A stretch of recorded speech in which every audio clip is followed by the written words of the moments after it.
Israel ledakkan pos keamanan Suriah di Golan hingga hancur.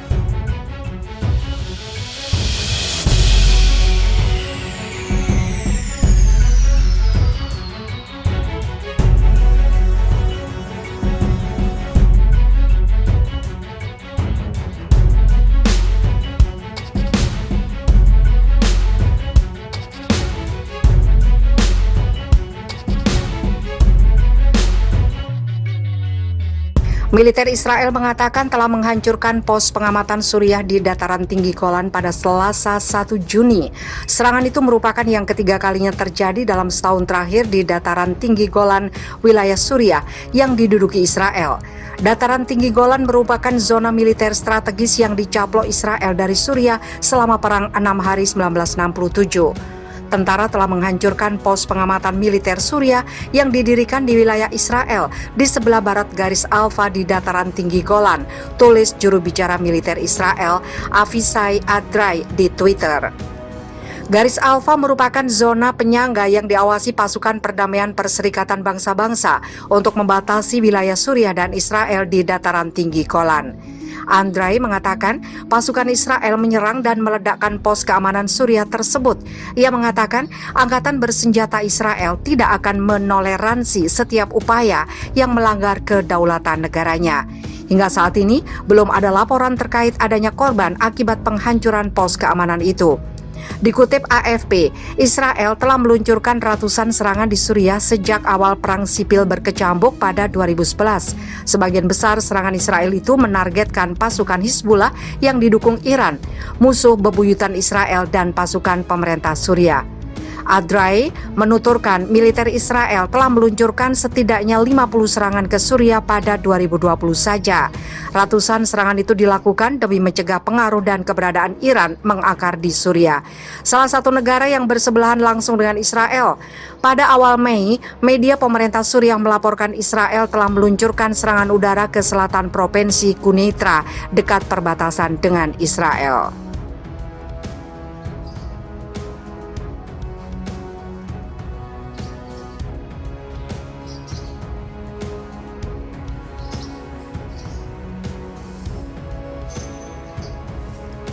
Ex-tentara Israel bela Palestina, pemerintah Israel dan komandan militer adalah penjahat perang. Seorang mantan pilot Angkatan Udara Israel yang membelot menyebut negaranya adalah penjahat perang. Demikian dikatakan Jonathan Sapira, pilot Angkatan Udara yang diberhentikan dari militer pada 2003 silam. Di Israel, ada segelintir orang dari kalangan sipil dan militer yang menentang kebijakan pendudukan dan penindasan pemerintahan Tel Aviv kepada rakyat Palestina, salah satunya Sapira.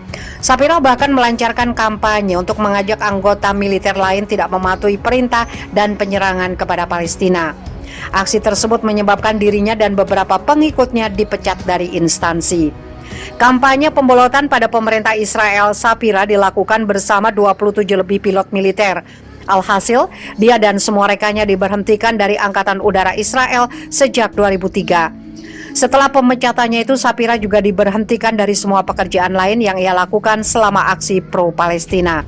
Sapira mengangkat hak-hak warga Palestina dan menyuarakan kejahatan perang yang dilakukan tentara Israel dengan mengadakan konferensi internasional. Saat ini, Sapira telah pindah ke Norwegia dan melanjutkan hidup di sana. Dalam wawancara eksklusif dengan Anadolu Agency,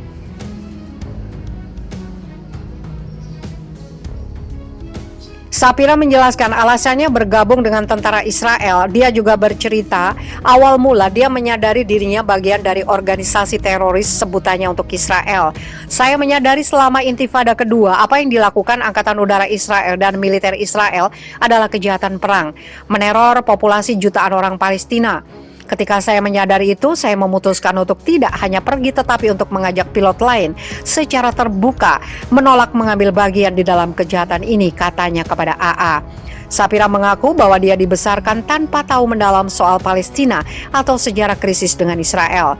Sebagai seorang anak di Israel, Anda dibesarkan dalam pendidikan militeristik Zionis yang sangat kuat. Anda hampir tidak tahu apa-apa tentang Palestina. Mereka dikirim untuk melempar rudal dan bom di pusat kota Palestina. Pada titik tertentu, saya menyadari bahwa ini adalah tindakan terorisme, katanya. merujuk pada pilot di skuadron lain yang terlibat pembunuhan massal warga sipil, sembari menyebut kebijakan Israel kepada Palestina sebagai kejahatan perang. Sapira mengatakan pesan darinya untuk dunia. Pendudukan ini adalah tindakan kriminal yang sedang berlangsung dan kejahatan perang, dan kami tidak ingin terus mengambil bagian dalam kejahatan perang ini, ujarnya. Mantan tentara Israel ini mengatakan jika dia ingin melindungi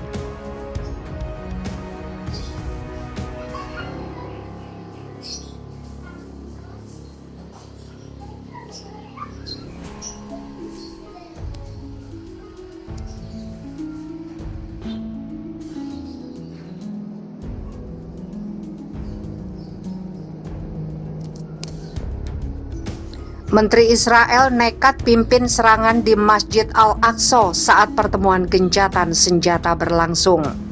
Menteri Perumahan yang juga mantan Menteri Kesehatan Israel, Yaakov Litzman, memimpin langsung serangan terhadap warga di Masjid Al-Aqsa Minggu 31 Mei. Mereka masuk melalui gerbang Al-Makharbeh dan keluar melalui gerbang Al-Silsila. Dikutip dari Quds, puluhan warga Yahudi Israel bersama Litzman menyerbu masjid dan halaman yang dijadikan tempat perlindungan pemukim Palestina. Pasukan menutup gerbang Al-Makharbeh setelah mereka masuk dan menyerang. Serangan terjadi saat Kepala Intelijen Mesir Brigadir Jenderal Abbas Kamel sedang melakukan pertemuan maraton dengan para pejabat Israel dan Palestina. Pertemuan tersebut bertujuan menstabilkan gencatan senjata antara kedua belah pihak. Di saat yang sama, Menteri Luar Negeri Israel Gabi Ashkenazi juga melakukan kunjungan ke Kairo untuk bertemu dengan mitranya dari Mesir, Sameh Shoukry. Pertemuan itu juga bagian dari pembicaraan yang sedang berlangsung, yakni menstabilkan gencatan senjata.